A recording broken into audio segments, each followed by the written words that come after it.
Maxwell, I guess about a week and a half or 2 weeks ago, Mr. Marcus reached out to me and said that you wanted to speak with somebody from the government about not only your case, but about everything that's been in the media and that's been publicized about Mr. Epstein in your case. That is true, and I did speak to him, and I did ask him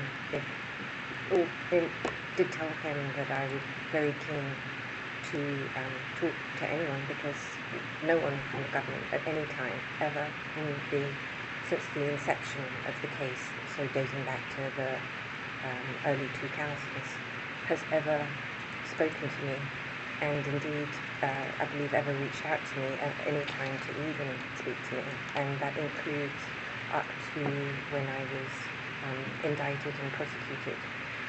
I believe that, or I understand, I should say rather, that my attorneys at the time did tell the government that I wanted to speak to them, because I was very keen to meet with anyone so that I could tell or have them ask me any question. I've never had any problem just to speak to anybody, and I offered myself, and I kept asking if they would meet with me so that I could talk to them, and for whatever reason that was not happening.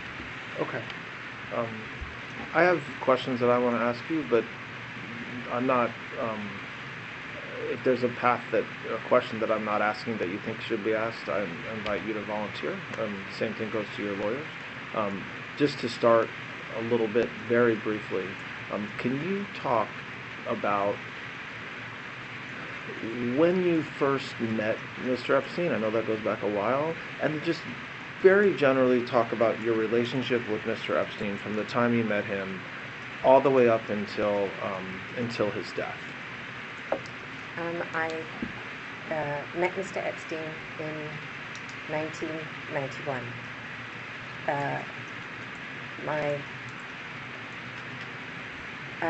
I'd never heard of him or met him before, and no one in my family had ever either. My father never knew him, and I'll explain why that is the case. Where did you meet him? I had a girlfriend who I'd moved to America briefly I'd moved to America in 1990. Okay. Moved, that's a good word. I'd come to visit America in 1990. I had been running my own company up until that time, which was a company called Maxwell's Corporate Gifts. And I had also been working for my father at the time. I'd had multiple jobs with him. I was, in 1990, I was working with a new company of his, a new newspaper that he was launching called The European. And I was in charge of launching a magazine to go with the European. And I was traveling at that time from England to America because my father was looking to,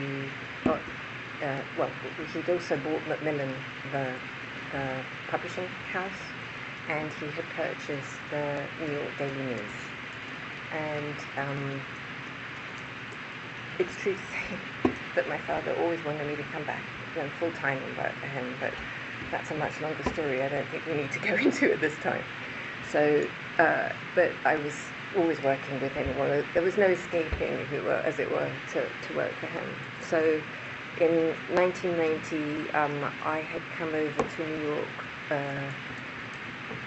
to help look at some of that. He was having some advertising issues with the New York Daily News, and in fact, I may have met Donald Trump at that time, because my father was friendly with him and liked him very much, and I think it should be said that he also very much liked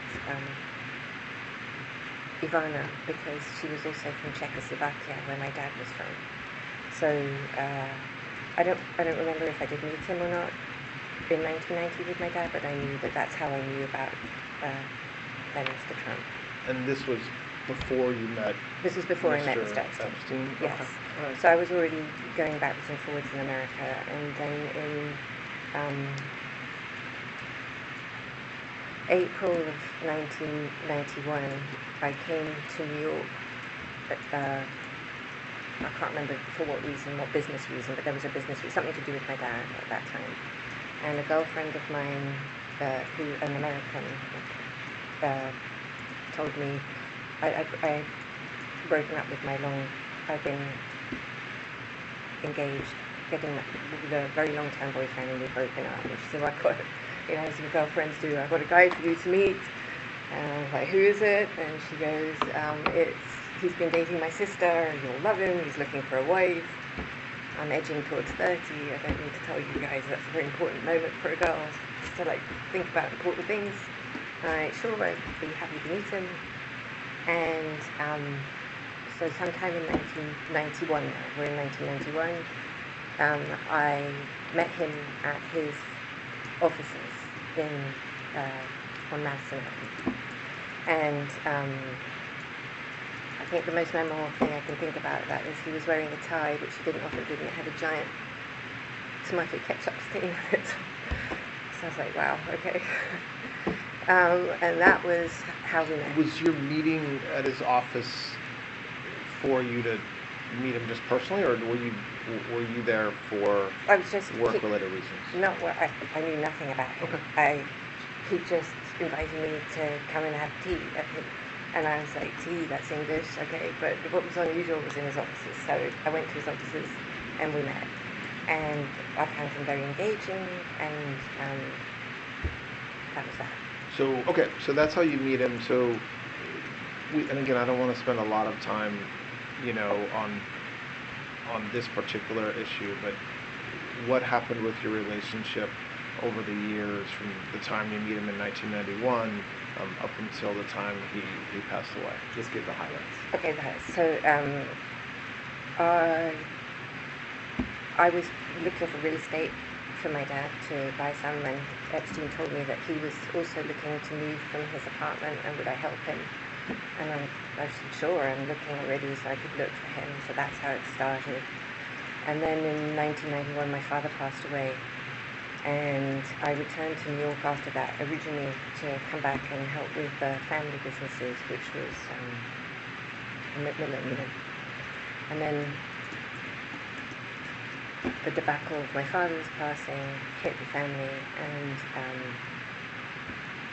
and we lost all our businesses, and my family thought that it would be best if I stayed in America because of the intensity of the press and the drama surrounding my father's death in England. So I stayed, and Epstein said, well, you can keep helping me, you can help me find that house, and you can decorate the house, and it gave me something to do.